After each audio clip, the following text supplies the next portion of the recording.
our keynote speaker for the day, uh, respectable Praveen Kumar sir, has already joined.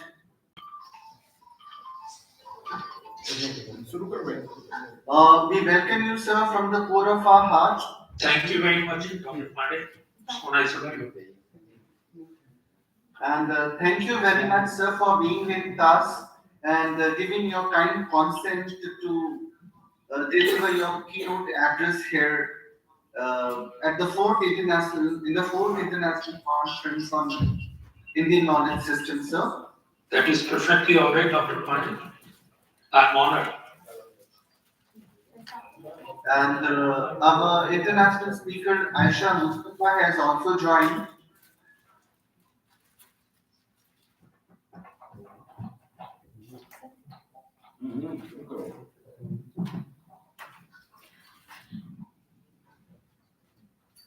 Good morning, dignitaries, esteemed keynote speakers, and respected academicians, and all valued participants joining us from different parts of the world.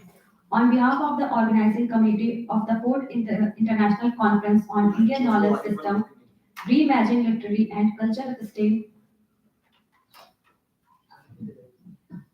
it is my profound honor and privilege to welcome you all to day 2 of the remarkable academic gathering. It is with utmost respect that I now introduce the eminent speakers who will lead us through today's keynote addresses. It is my honor to introduce our first keynote speaker, Dr. Sudhir Narayan Singh, sir, Associate Professor and Head of the Department of English, Madanpal Malviya University of Technology, Gorakhpur. Dr. Singh sir is an accomplished scholar with over 20 years of teaching experience at both UG and PG level.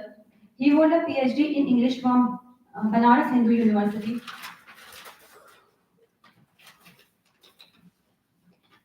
And his academic interests include ELT, SLT, communication, and soft skills, American literature, feminist studies, and Indian classics in translation. With 82 publications, multiple books, and a strong research record, he has supervised 40 PhD and 3 MTech scholars, 4 PhD and 3 MTech scholars. He has organized several academic events and attended more than 60 national and international seminars. His achievements include the Global Professional Membership Award from the US Embassy and the Shiksha Ratan Award. Singh has served in reputed institutions across India and currently continues his academic journey at Madanpal Malviya University of Technology. He also extends his knowledge to a wider audience through his educational YouTube channel. I am honored to welcome Dr. Sudhir Narayan Singh sir and to invite him to deliver his keynote address.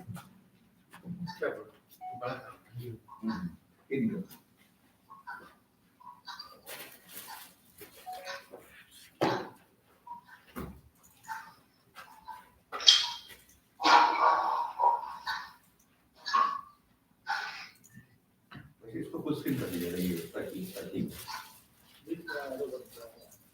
Pink interest पे उसको क्या बोलते हैं share किया उसी है हाँ उसको मिनिमाइज कर तभी जाएगा बीच में कट कर दीजिए छोटा part What's new, sir?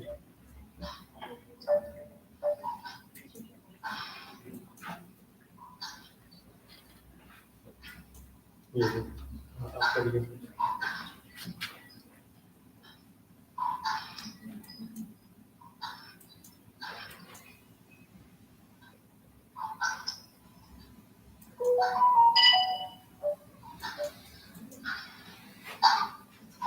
That's a cat here.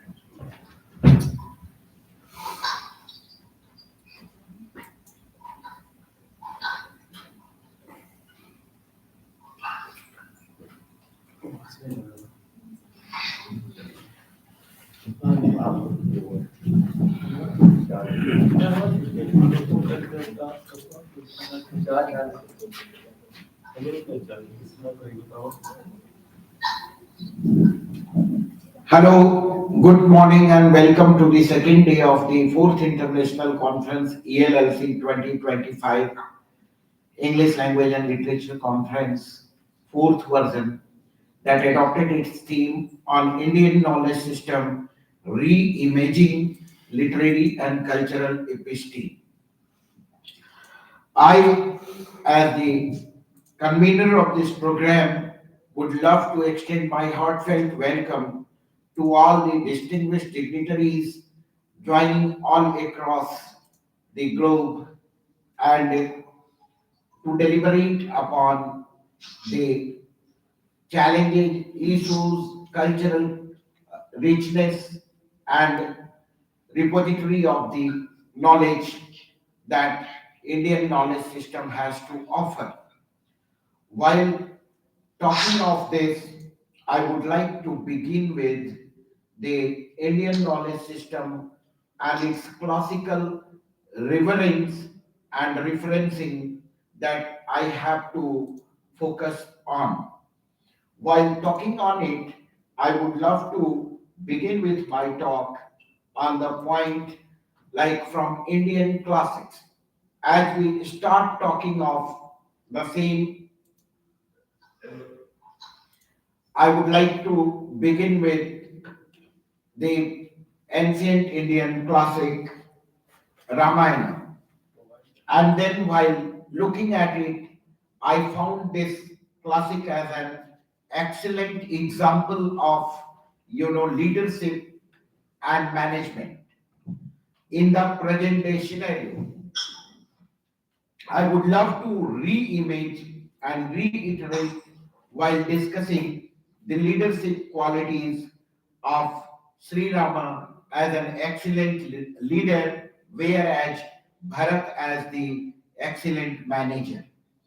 While leadership crisis came in Ayodhya, and it was described that it was ordained that Rama has to move to the forest and exile. In that exile, he will have to wait for 14 years, and that was the wish of his younger mother, his mother as well as his father. Accepting and adopting the same, he decided to move to the forest abode. At that time, the crisis of leadership and management both started lingering over there in the you know in the kingdom of Awadh. And at that time, what Rama did, it was described by Tulsi ji, Chalat Payande Khat Phal, Pita Din Tajiraj. And then it was the Bharat who started going to, you know, recall his elder brother, as it was the rule of the day that elder one will be the, will inherit the kingdom. So Bharat was having a sense of guilt that since it is his right, elder son's right to rule the kingdom, so he decided to move there and recall his elder brother from the forest back home, and he was of the opinion that he is going to be the Lord Rama is going to be the real inheritance, and for that purpose, the whole of the Ayodhya started following. You can look into that. At that time, there was also a crisis of sustenance, crisis of peace and justice, because there was voices also cropping up against Bharat that since he is not the rightful inheritance, then he why should he be enthroned as the king? And see how skillfully it was tackled by Bharatji at the time. He, he could establish a faith in him by doing whatsoever he did at the time, the best possible step. And I quoted the line, Chalat Payande Khat Phal, Pita Din Tajiraj, that kingdom was gifted to him by father. and जात मनावन रघुपति ही भरत सरिस को आज. So when he left Ayodhya and visited Lord Rama, and he said, "You are the rightful inheritor of this kingdom. Why don't you come back? And it is your duty to rule the kingdom. It is not your duty to quit the responsibility of the eldest that has been bestowed on you since traditions." But at that time, the kind of leadership exhibited by Sri Rama when he said that no, no, it is your part and your turn to rule because it was the will of our father. And in the example there was quoted that Raghukula Riti Sada Chali Ai, Pran Jai Par Vachan Na Jai. So honor the words of our father instead of, forcing me to come back to rule Ayodhya. At that time, the crisis was managed by Bharat in such a way that Tulsi wrote later on, विश्व भरण पोषण कर जोई ताकर नाम भरत जस होई. One who can, cater to the need of the world is the, Bharat, and will be named as Bharat. And later on, at the time you can find that when both the brothers are face to face, just before that, there were doubts in the mind of Lakshmana ji that whether he is coming to kill us, he doesn't want us to stay peacefully even in the forest abode. Then Lord Rama said, like Bharata hi ho hun raj mad. He cannot be, uh, he cannot be overpowered by the idea of kingdom. Be the Harihara Pada Pai.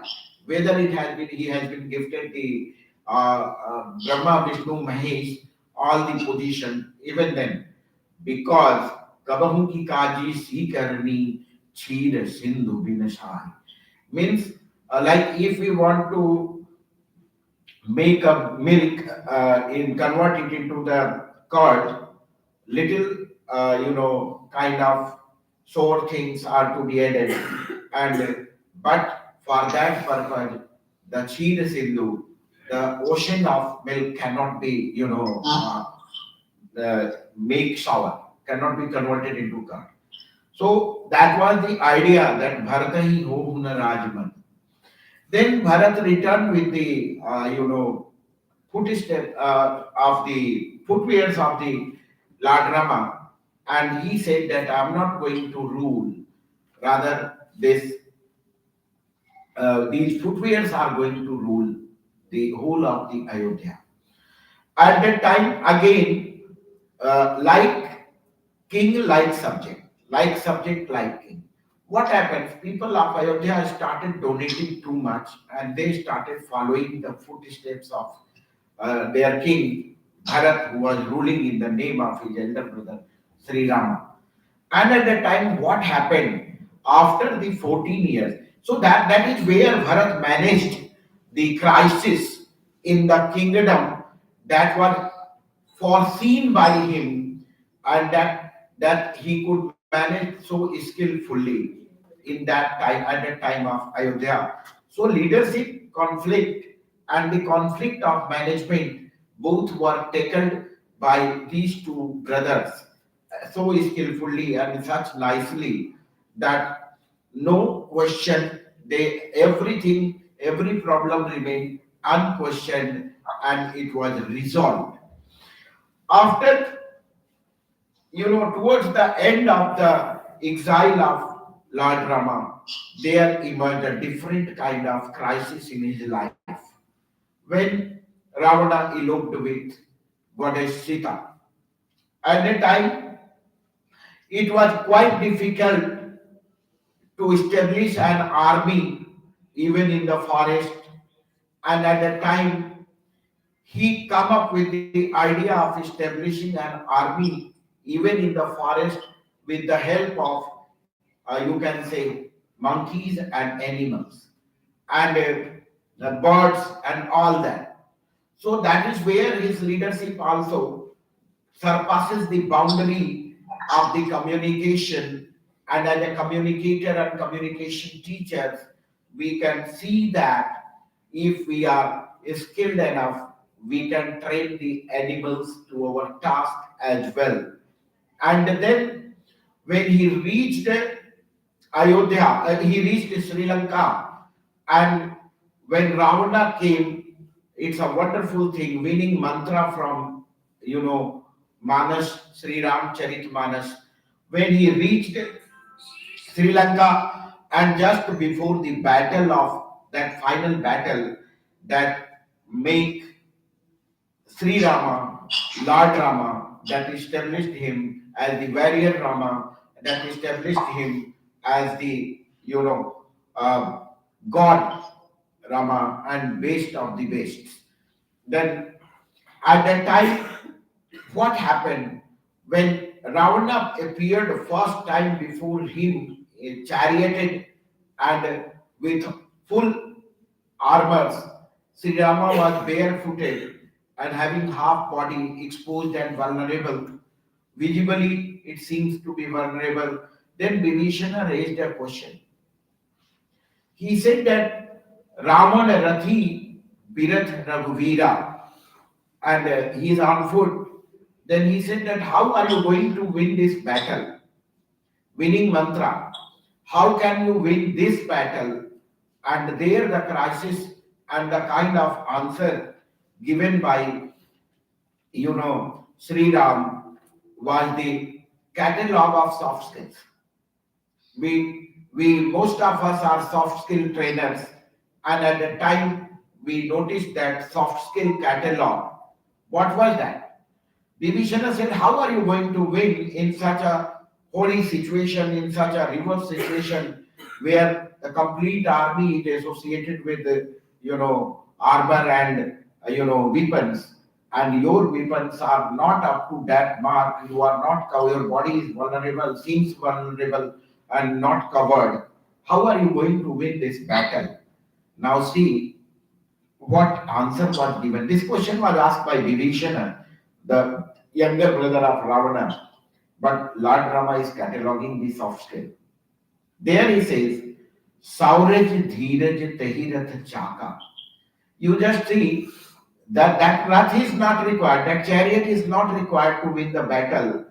The battle that is required to win the battle of life, the chariot that required to win the battle of life is Sauraj Dheeraj Tahirath Chaka. Two wheels are there, patience and forbearance, perseverance. Satyashil Drid Dhwaja Pataka. And on that chariot, there are flags and banners as well, truth and character. And then Bala Vivek Dhamma Parahit Ghore, four horses are roped in that chariot.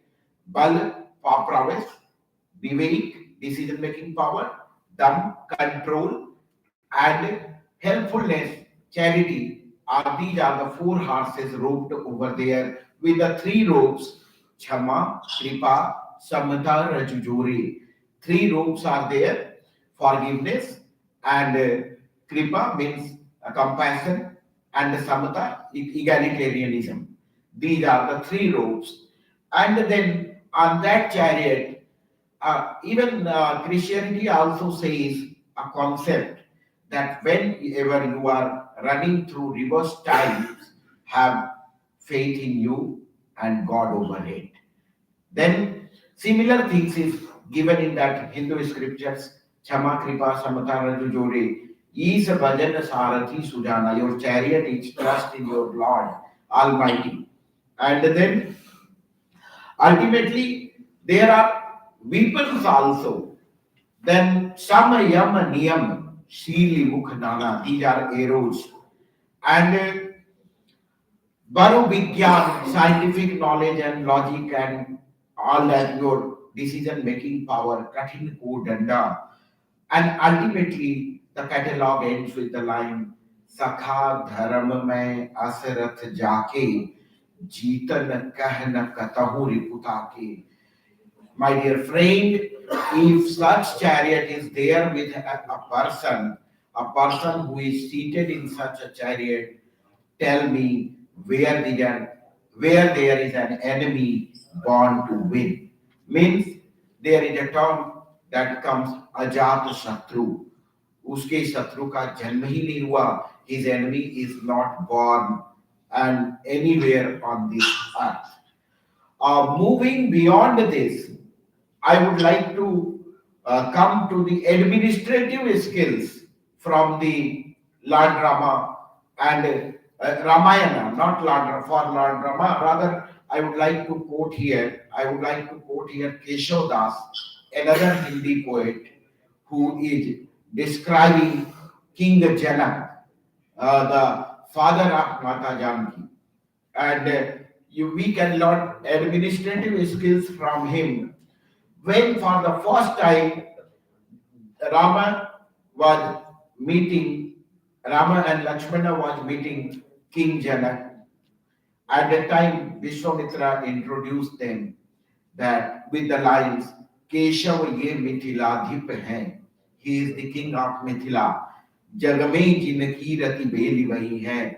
He is popular all across the world. दान कृपान विधानन सो, by the rules, by the charity, by the prowess of sword, he has taken under his rule. Sigari basudha jimi haath lahi hai. He has taken, and he is a kind of yogi sort of person who is having no, claim in his claim over his kingdom. Then Raja Janak is telling, King Janak is telling that यह कीरति और narration सोहे. See how humble he is. यह कीरति और other kings are of that stature. सुनिदेव अदेवन के मन मोहे. Listening to them, even king and demons also feel jealous, and they feel that they should be having such kind of kingdom in their rule. हमको सुनिए बपुराण शिराई, O Rishi, O sage, I am very simple. I am king of 6-7 villages. गांव 6-7 की ठकुराई. I am very small, some sort of thing. I am not a king at all. Then there was a doubt in the mind of Lakshmana, who asked the question that Janarajavant Jaga Yogavant Tinako Udyota Kehi Bhati Hot. One who is a king and one who is a yogi, how can he develop himself in his skills of kingship and also the yoga? Then the answer that was given at the time by Vishwamitra ji, he said that आपन आपन ठौरन ते भूपाल सबय भूपाल सदाई. Everybody is a king at his place. केवल नाम ही के भूपाल कहावत है भूपाली न जाई. They are king for namesake. They are, owner of the earth for namesake. They are not the real owner of this on this earth, of the earth that they do rule. And धरि देह विदेहन की तुमहि भुवि भूतन ते तनया उपजाई. The king of that land and the owner of the soil, you are in the real sense, because it was you only who gave birth to a daughter from earth. That mythological reference, I need not to go deeper, because I hope that everyone is knowing this mythological reference to which I am quoting to. So Janak was considered as the king, real, owner of the earth, in that sense that he was the one who plowed the earth, and he found the daughter from the lap of the earth, and that daughter was none other than Sita, named after a particular part of the plow. And then that later on she became popularly known as the daughter of Janak, as the Janaki. Moving beyond to the second epic, moving towards the second epic, and that becomes the second largest epic of this on this earth. That epic is popularly known as Mahabharata. 18 chapters, and in the most beautiful thing is that most famous book Bhagavad Gita is also part of Mahabharata.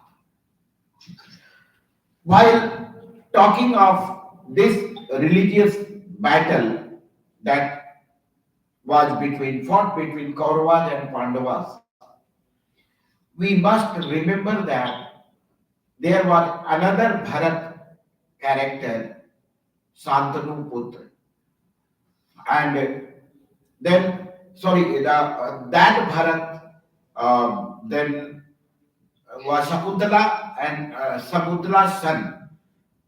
The India name inherit its name Bharat by his name.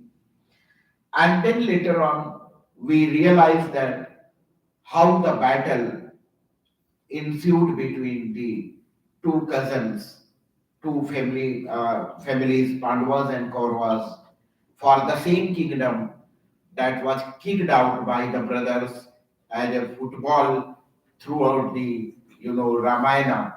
A same kingdom, two families lost their existence, and they came up to the verge of becoming extinct during the battle in Dwapar of Mahabharata, where we can find that the now again I am going to give an example of a man who probably the largest crisis manager this world could have witnessed.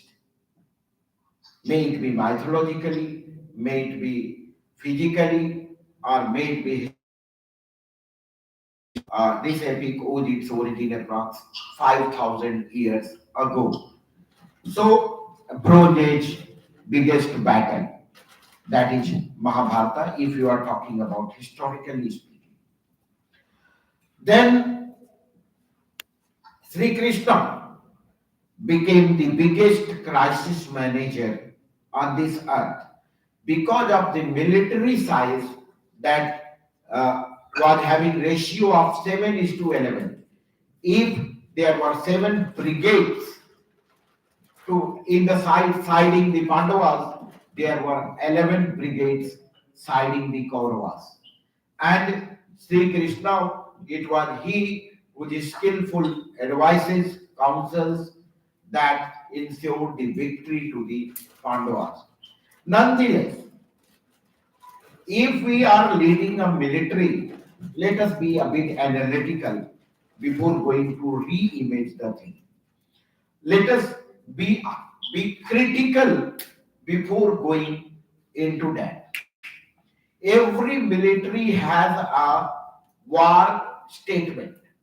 Every military has a military mission statement for particular thing. For example, very recently India led Operation Sindoor. So Operation Sindoor, the title itself was indicating that what was the objective that the country wants to make it realize. Similarly, people were knowing the military statement of the Kauravas. It is popularly known as He Keshava Bina Yuddhe Suchikagra Bhage Bhumi Na Dashyami. Duryodhan's statement, military statement. I am not going to spare needle point of territory without war. But what was the Pandavas' military statement? And let us compare that. Pandavas' military statement was, we will fight over our kingdom as the dogs used to fight over a bread for their own share. Now, these two statements, if linguistically analyzing, the first statement is a negative statement. I am not going to spare needle point of territory without war. It's a negative statement. Second statement is the statement of the commitment, mission commitment. We will fight over our share of the kingdom as over a piece of bread, a herd of dogs. I know group of dogs used to fight. Then you can realize a kind of commitment for the battle. Then there was no chaotic situation. Everybody was having their identified enemy. So focus was there in the Pandava side. More. Like Bhima was only fighting with the 100 sons of Dhritarashtra. He was not targeting anybody else. Karna was fighting at a time only one focused enemy was there at the time of battle. What? Arjuna was having one focused enemy at the time of battle. In the early stage, Bhishma Pitama. Later on, Dronacharya. Then later on, whosoever is acknowledging the, becoming the generalissimo of that army, supreme commander of that army. Karna was targeting that person only. Sorry, Arjuna was targeting that person only. Up to that level of focus in the Kauravas, there was only one character, Karna, having one focused enemy. And he was capable of doing so as well. But what happened? In the, panic hour, Duryodhana said that you use your weapon on Ghatotkacha. And then that weapon, Karna was forced to use that weapon on Ghatotkacha. So his focus was becoming, dual at a time. And then because of the diversion of that focus, he was able to kill Ghatotkacha, but he cannot ensure his victory for Duryodhana. And then if we, I am having, I can see that Omila is there participating from Manipur. I can visualize her. In Manipur, when I visited, she introduced me to the Emma market, the mother market over there. Matrilineal society where women are given more importance and attached more significance over there. And this was the case of Pandavas. In the Pandavas army, women were given more significance, more importance, more prominence than the Kauravas family. You can realize that there was only a wise lady in Kauravas family, Gandhari. But symbolically she was blindfolded. Means her symbolic blindfold indicates that her vision is blurred. And then in the Pandava side, if you will look and interpret the thing, again I am talking about literary and cultural linguistic. If you will analyze the thing, there were many vocal women. They can articulate their mind, their soul, their ideas, their dreams, they can articulate their opinion as well. For example, let me quote Yudhishthira. And Yudhishthira was articulating the words of Kunti. He said, whatsoever my mother says is religion to me. I don't know any other religion. To obey my mother is my religion.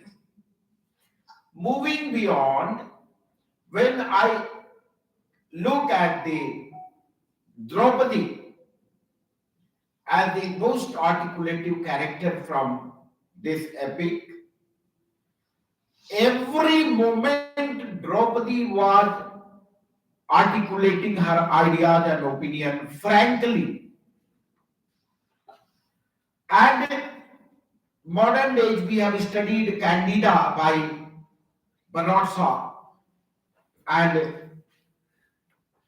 we realize that Candida was the lady sharing her opinion like anything.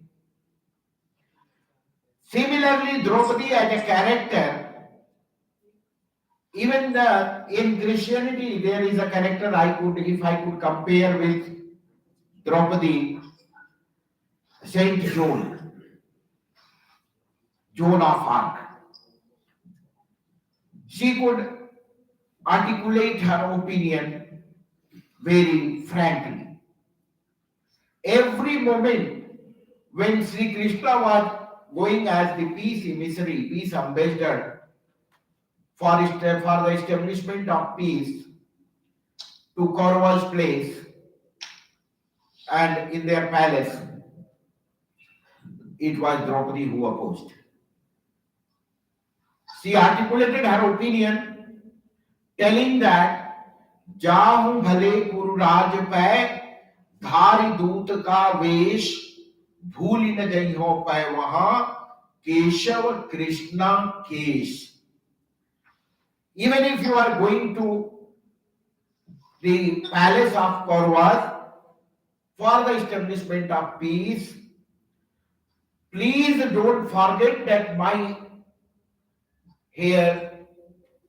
plates are still open. My hairs are still unplaited. That was her oath. And not only that, she didn't stop over there at this point. Said that maybe Yudhishthira is peace loving, he may be silenced by you. May Arjuna and Bhim may be counseled by my father, but my 5 sons, having Abhimanyu at their head, will fight the battle of the honor of their mother. That is where Draupadi come up with her opinion, though at that time Sri Krishna said that even if we are going to re-establish and repair a dam, much water flows away, so you don't bother. Your revenge will be fully taken, but let us try first what our duty is prevailing. What? Okay. So that way, I will not elaborate much on this epic, as I have been given signal by the organizing secretary of this conference, Ramanji. I got the message, but can I request 5 more minutes if you can provide me from there the conference president Sabji, Professor. Yes, sir, we'll upload. So later on, let us move out of these epics. They will have ample of time if we'll go in detail. Let us move beyond that and re-imaging literary and cultural history. I will jump all across the history from mythology to history, and I would love to quote Mirabai. At the time, by the time I took the name of Mirabai, what is happening? Immediately you will recall of the medieval India. And at that time, when women were not supposed to articulate their opinion, you can imagine the daring lady declaring her own spiritual autonomy and telling that, and though she is a widow, and in Rajputana, Rajasthan, widows were not supposed to get married again, and they were supposed to enter into the fire, ablaze their body in the name of Sati. But it was Meera who could articulate her mind loudly, declaring that she is having one husband still alive, and who is that person? Lord Krishna. And declaring that मेरे तो गिरधर गोपाल दूसरो न कोई, none other than Lord Krishna, he is my only husband. Then at the same time there was a sage and staying in Varanasi, Sant Ravidas ji. Both of them are important so far as the construction of modern India is there. Today we are seeing every day in the news that people are not mixing, not mingling with the particular sect of the society. They are in the name of declaring them as so-called upper caste belongings. But Mirabai, in the inner quest to meet Sant Ravidas ji, visited all across from Rajasthan to Varanasi. There are references, and then she took the Guru Diksha.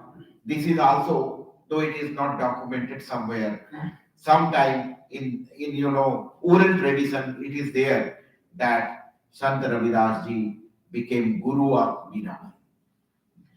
Then jumping again, because I have been given a very, very great red signal from the organizing secretary, so I would like to jump from medieval to modern India. And then I would like to touch upon first freedom struggle of India, 1857. And then I would like to quote Rani Jhansi. And see the kind of military skills. It is not the mythology, it is not the spirituality, it is not the religion, it is the military education. I am talking at the time when it is visibly said that women were not supposed to walk out in the open and public forum or take part in the battles and all that. I am quoting a very renowned professor, H.M. Tripathi ji, late Professor H.M. Tripathi ji, who said that the kind of military skills, though military science was introduced in academia and academic gallery, that very late in India, but the kind of military skill was exhibited and the kind of compassion was symbolized by Rani Jhansi, Lakshmi Bai ji, while putting her son on her back and having sword in her hand, and the kind of military skills she exhibited on ground. And I will be little opposed by the scholars, but H.N. Tripathi Sahab said ultra modern military was fighting with the tanks and other things, and the lady was fighting with the sword, but nowhere it was located that she was a bit afraid of the battle. That was described by Subhadra Kumari Chauhan ji in many words, like खूब लड़ी मर्दानी वो तो झांसी वाली रानी थी बुंदेले हर Bono के मुख हमने सुनी कहानी थी. that battle became a story and it became a tradition. Coming to the 20th century India, where we find first woman as a teacher in the teaching position and Savitri Bai Phule ji. Her academics and contribution to academics opened the door of many women. And there we started re-amazing Indian classical academic knowledge system.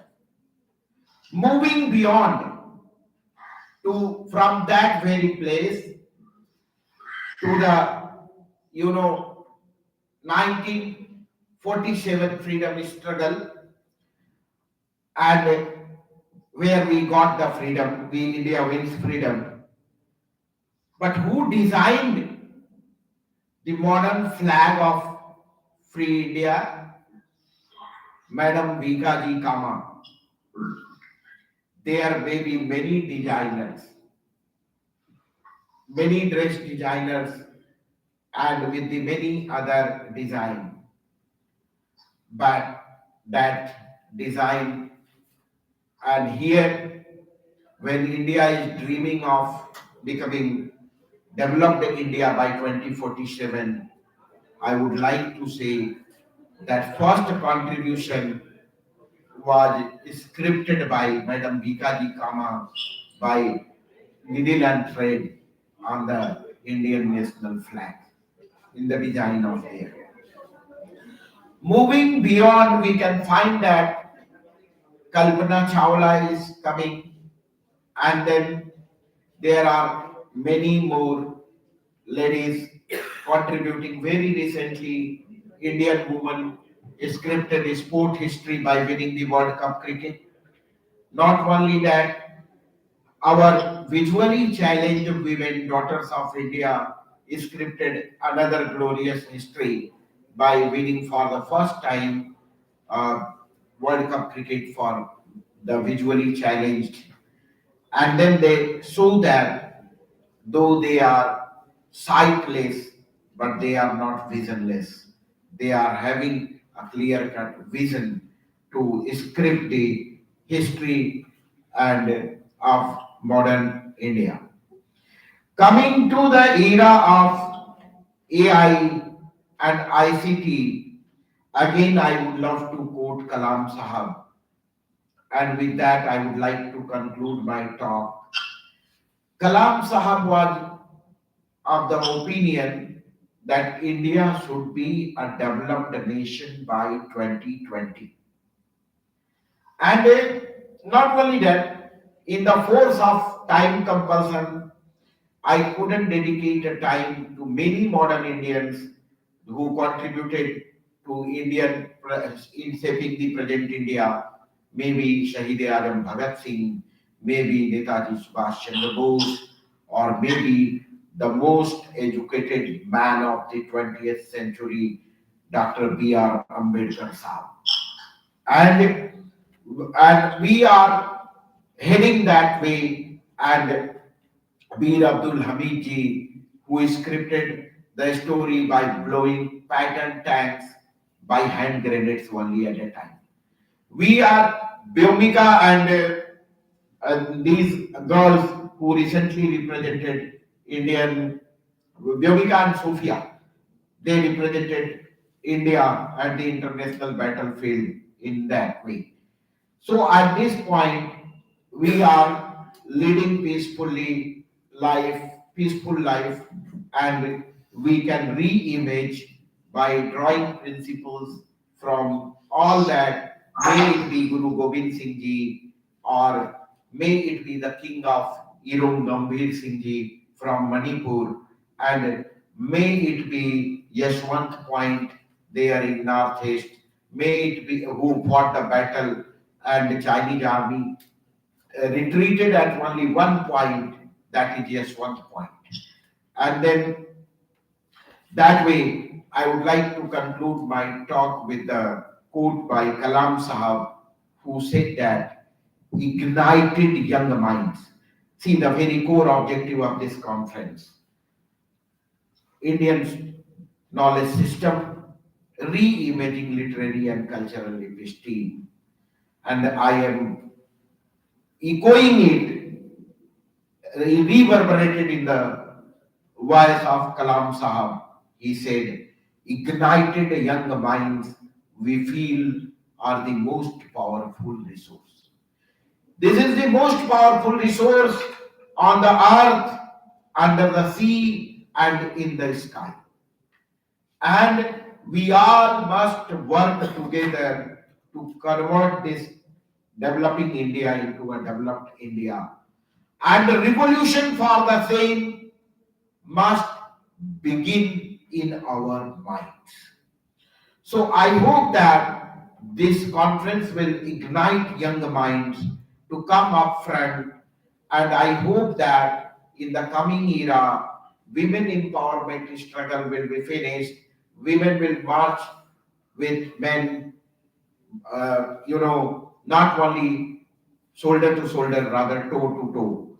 And then I would like to look that the coming India will have the equal respect for transgenders, for Dalits, for tribals, and then imagine a scene where all are marching together in the freedom and in the with free desire and unity in the developed India, that is 2047. Whether we will be there or not to witness that, but that imagination itself gives me goosebumps when I feel that egalitarian society, equality, not equality, equity. If men are criminal for not giving rights to women, then men and women both are criminal for not giving rights to the transgender.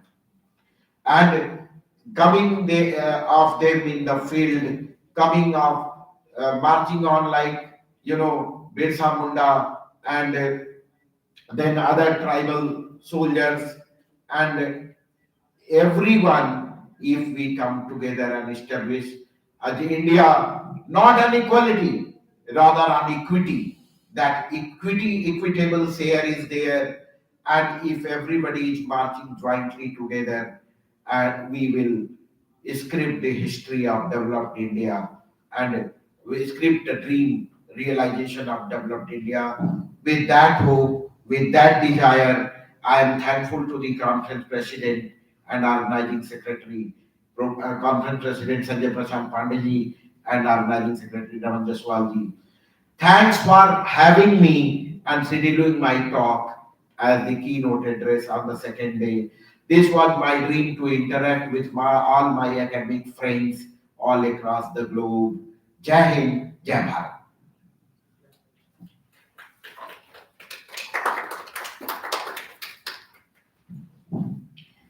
Thank you so much, sir.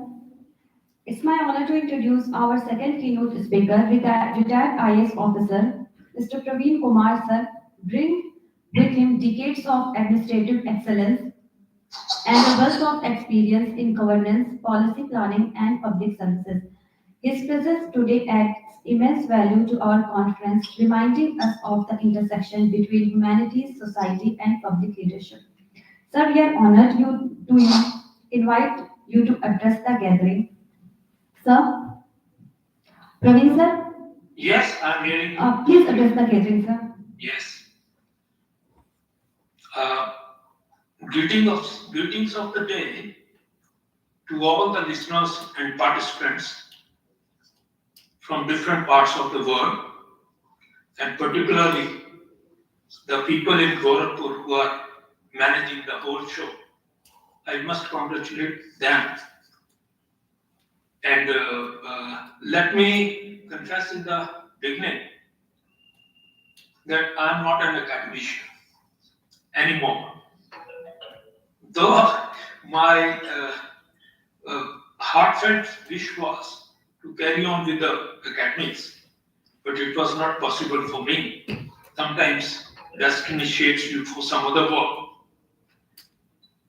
Then coming back to Dr. Sanjay Pandey, he all of a sudden, a few days back, asked me, would I be able to be one of the speakers in the current reimagining literary and cultural esteem movement. So I could not say no to him.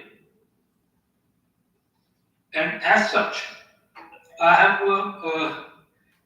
prepared some notes, prepared on my mind to discuss with you in this uh, seminar or this meet, how I can mix up my experience and my understanding of administration with that of the Indian knowledge system.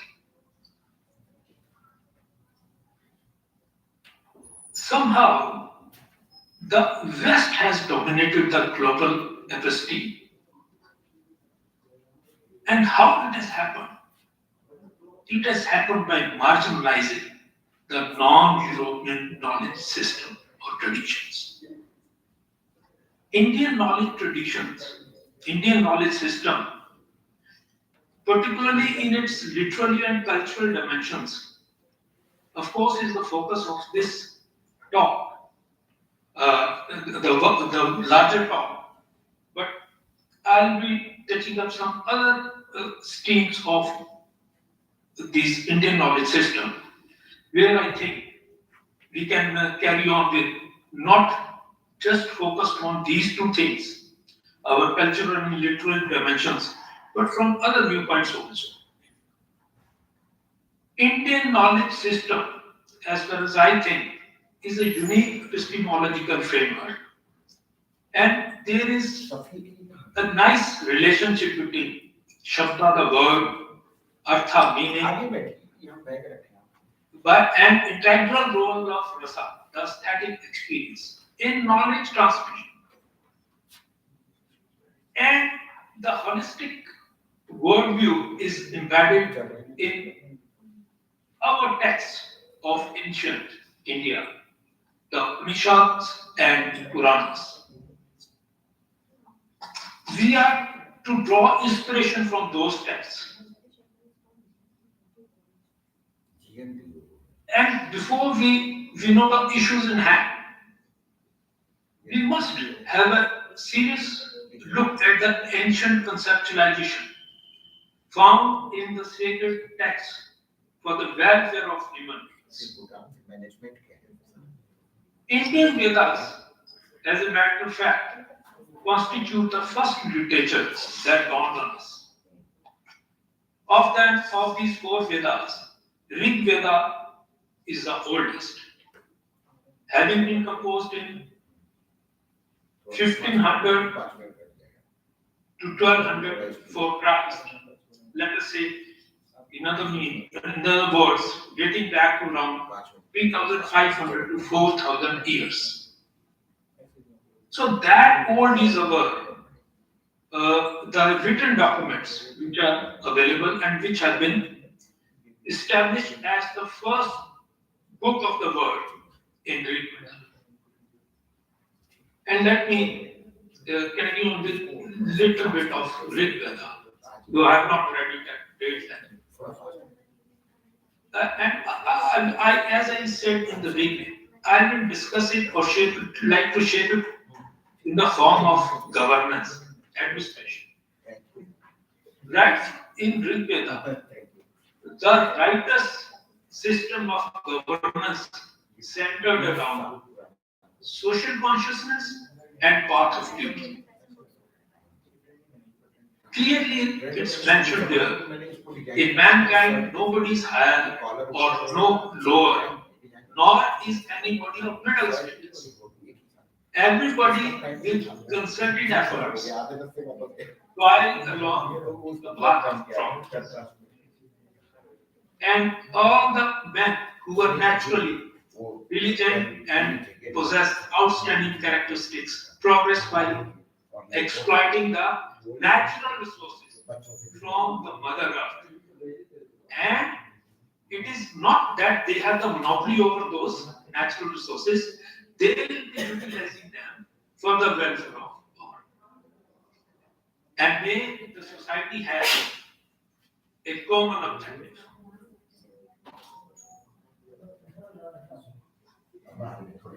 And at the same time, we may not be selfish.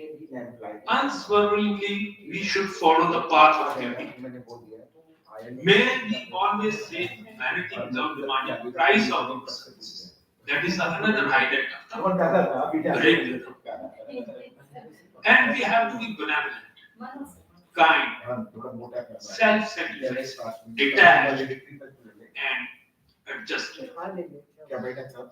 And in fact, we may surrender in the real sense. We may surrender everything that we possess, whether talent, whether the natural resources, and serve the humanity like the sun and the moon. The sun and the moon, they serve the humanity. They do not serve a particular region or particular area. They serve they serve everyone. Now, again, coming back to this European cartography, which has predominantly mapped for centuries the intellectual landscape of the humanities. The literature, the history, the philosophy, and the aesthetics have been defined by Western epistemological traditions as it suited their desires. On the other hand, they rendered knowledge of East and other non-Western countries as exotic, primitive, or merely anthropological curiosities. To India, recently they have been calling as a country of snake charmers. Whereas the Indian knowledge system is a vast phenomenon, an intricate corpus of thought developed over centuries. This has been marginalized and deliberate. Particularly, this all happened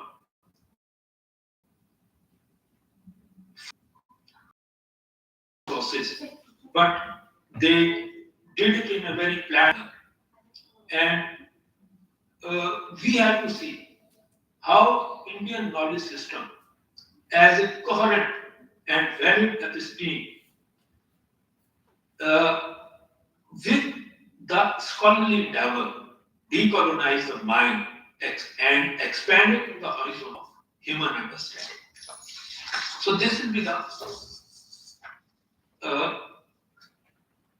job or task before us to carry on with. Let's say, if you tell a Westerner what the Updesh or Gita Updesh was, Karna Adhikaraste Ma Phaleshu Kadachana, Karam Karo, Phal ki Chinta Mat Karo. And if we tell this, that this is the Gita Updesh, probably a Westerner will give it a laugh. But if you tell the same thing to an Indian shall be a thoughtful person. Already most partially optimistic with this because of the modernization has crept into our traditions, our rich traditions. The Indian knowledge system is fundamentally distinct from materialistic tendencies of Western thought. Its foundations are not based on strict subject-object duality, but on an integral vision of reality. The core of this system is found in Vedas and Upanishads.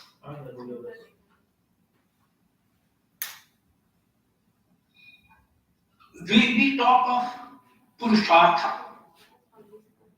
Purushartha actually is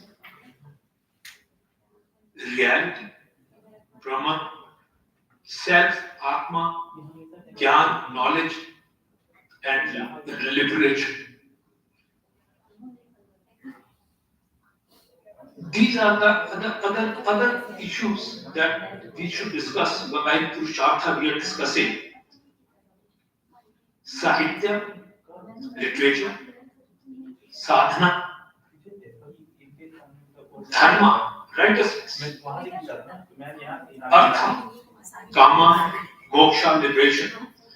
These are the four primary aims of human life, that is Purushartha.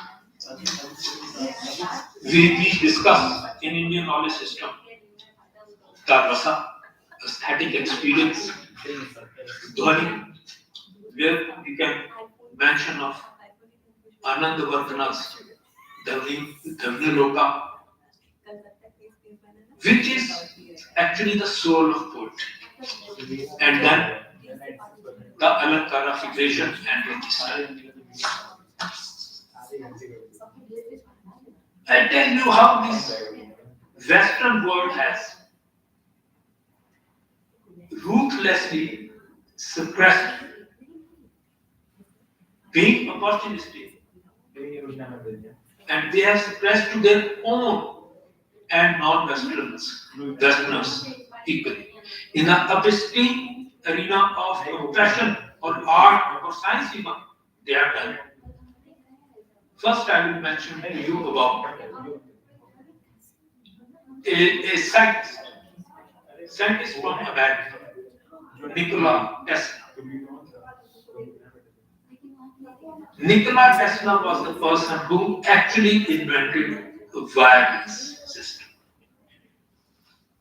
The credit was taken by the Thomas Edison, the Westerner. Nikola Tesla had great insight and interest in science. He invented wireless system. He even talked of transmission of electricity without wires. So that is wireless transmission of electricity. To reduce the cost, he worked relentlessly in his labs. But ultimately, he died in a poor shape and found dead in a hotel. All because of apathy of his customers. And another was in the field of art. Many people must be aware of his name, Vincent van Gogh. He before painter, did huge work for humanity. He was hailed in the whole Europe as Christ of miners.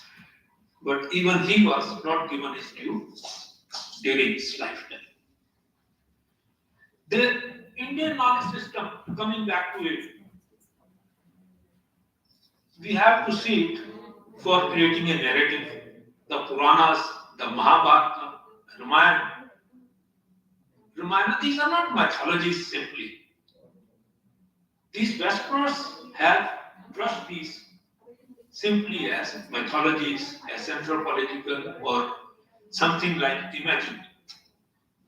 In fact, they are complex cultural encyclopedias that import philosophical truths and societal norms.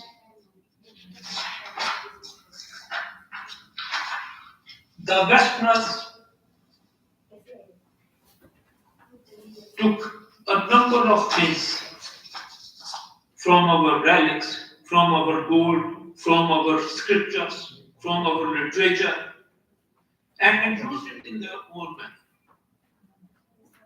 But they had forgotten that all these epics or the Vedas or other scriptures tell us about how to put kindness in practice, how to help everyone, how to raise the society, how to alleviate the poverty in the society. I'll give you an example of Maharaja Digvijay Singh of Jamnagar, Gujarat. He is known as the one who provided Jews to the shelter to the 1,000 Polish Jews who were refugees, children and women. They were Polish, and Poland was invaded by Russia as well as by Germany. And these around 1,000 Polish refugees in the Soviet labor camps during the Second World War, they were pushed out. They traveled in a ship, and the ship carried them through British colonies, Iran, Turkmenistan, Uzbekistan, Kazakhstan, Central Asia, and even Karachi and Bombay ports. They were not allowed to go. They were not given permission to land there because of certain reasons. Wartime priorities, colonial concerns, because Britishers and other French colonies or by Spain, these colonies, because of the fear of the ruling Western countries, did not permit the ship to land there. And again, the fear of public opinion against Stalin that will form. So they were not allowed to land in the ports I have just mentioned. Maharaja Digvijay Singh Ji somehow heard that in Bombay, that in Bombay, now Mumbai of course, in Bombay, this ship is standing for quite a few days, and the British India Company, and later on, of course, the British rulers did not permit them to land in Bombay. And when he heard it, he, showing magnanimity, offered them shelter. After coming to know of the ordeal of the children women in desertion, Maharaja offered them safe haven, provided them education and health facilities. He personally used to visit the camp which was in Balchari very frequently. He told them, "You are no longer orphans. I am your father." Bapu means father. And the Poland, as a gesture of gratitude, has erected a square, the Maharaja Square in Warsaw, the capital of Poland. Now, let me tell you slightly away from the literature and cultural paradigms. Even our medical literature was of very high standard. In aim to reckon with, in the realm of ancient India's medical literature is Sushruta. Most of you must have heard this. A few years back, in 2018, the Royal Australia College of Surgeons in Melbourne erected a statue of Maharaja Sushruta. They have now started recognizing the power, the authenticity of medical literature, Sushruta. An American surgeon was so impressed, Dr. Alan Whipple. He remarked, all in all, Sushruta must be considered the greatest surgeon of the medieval period. Now they have started recognizing, but that is when we grope it more and more about what we are harping upon our literature. And the citation beneath the statue reads, Sushruta, 600 before Christ, father of surgery, he has been given the title. The citation reads, Sushruta was an ancient Indian physician. His textbooks had 184 chapters. Mind you, how many of us can think of a book and how many chapters at the most we can add to it? 6 or 7, maybe 10, not more than that. But his textbooks had 184 chapters. And in his books, he described 1,120 illnesses. He discussed 700 medicinal plants of India and 64 mineral preparations. He was not only a textbook writer, he did many procedures means operations, or whatever you call it. And his medical procedures were incisions, probing, surgery for hemorrhoids and fistula. He also delved into the cataract surgery. He is also known as the father of plastic surgery. His contributions include the fields of physiology, etiology, embryology, metabolism, and immunity. Shushruta is pioneer of 300 different types of operation. And he described 125 surgical instruments, including the endoscope, which we talk of very, very modern endoscopy operations. Shushruta was author of Shushruta Samhita or Shushruta Compendium, we can call it, which is one of the most important surviving ancient treatises in Sanskrit of medicine.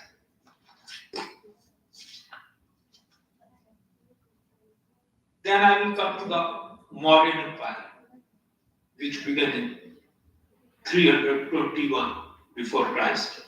Ashoka was the most famous ruler of early India. Ashoka pillars, the national emblem of India, represent righteous conduct, dharma. They will call to dharma the righteous conduct and serve as powerful symbols of India's heritage, representing peace, tolerance, and ethical. Kautilya's Arthashastra is another source which can inspire in us or which can add to the Indian knowledge system. The inscriptions of Ashoka was on rocks and pillars, and they are currently by historians regarded as amongst the most valuable sources of knowing how the administration was done during that time. Ashoka was probably the first ruler of India who inscribed his messages for the knowledge of his subjects and officials on stone surfaces, natural rocks, as well as polished pillars. And all this he did for the knowledge of public, as what we call in the modern realm the right to information. It was kind of information for the public in general. Of course, he had appointed the officials to go and read there what is inscribed, because these inscriptions were in Prakrit language written in Brahmi script, but there were many less educated or illiterate people who could not understand. So he officially appointed people to go to the field and read them aloud for the understanding of the public in general. And his messages included showing respect to those who renounce worldly life. He treated slaves and servants. He asked the people to treat slaves and servants kindly and respect for religion and traditions other than their own. That is the liberalism. There you can ask to have respect for religions and traditions of your own, but not that other than one's own. That is the hallmark of Ashoka.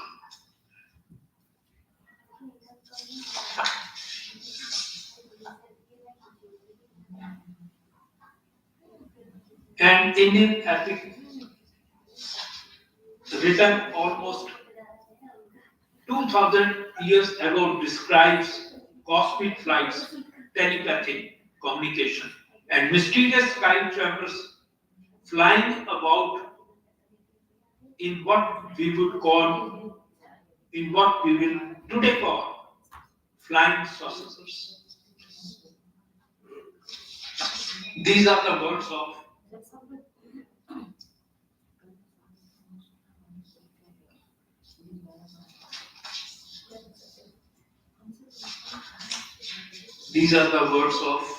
Wolf Mason, hailed to be the greatest psychoanalyst of Russia. He was born probably in 1899 and died in 1970s sometimes. Maybe year this side or that side.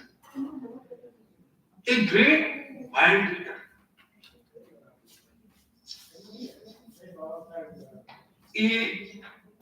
A wonderful person who left his home at the age. Let me tell you a story. Wolf Mason was from a poor family.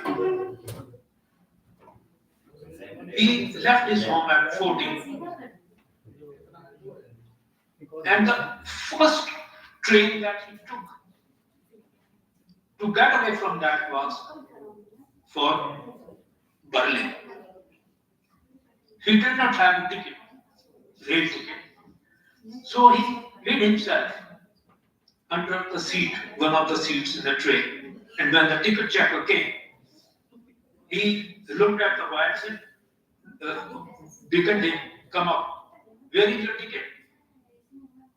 This Wolf Mason as a boy, he had a great power of mind reading. He somehow or other grabbed one piece of paper and extended his hand towards the ticket collector. The ticket collector, and he was controlling his mind. Wolf Mason was controlling his mind at the age of 14. Okay, this is the ticket. And the ticket collector punched it with a iron tool and gave it back to him and was surprised and asked him, why you are hiding? You have a valid ticket, why you are hiding under the seat? He did not say anything and occupied the seat. That is what I am telling you about him. Probably while he talks of Indian epic written about 2000 years ago, he is talking about the Ramayana or some other scriptures where these cosmic flights, telepathic communication, and mysterious sky travelers flying about in what he called flying saucers. Maybe some images of Hanumana and other such things. This man traveled throughout India and he was highly inspired by Indian jokes. He greatly was inspired by yogis with their cataleptic state.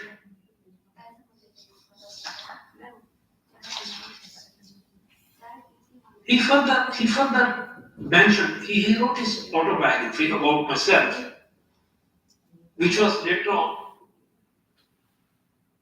I think the autobiographies sometimes are not the true reflection of the person. This Wolf Mason was a very simple person. He did not hail disputes. He was a positive person. He worked throughout his life for the welfare of society, for the welfare of humanity. He never took advantage of his cosmic powers. Once in a small kingdom he was invited. The king had lost very precious ornament that was in his palace. He had called him to locate it, and he offered him a good price that whosoever locates my particular piece of jewelry, I will suitably award him this much. Everybody failed, but ultimately Wolf Messing was sent a message. And Messing stayed in the palace for 2 days, and in 2 days he told him that this is where your precious jewel is lying. So that was found, and as promised, he was offered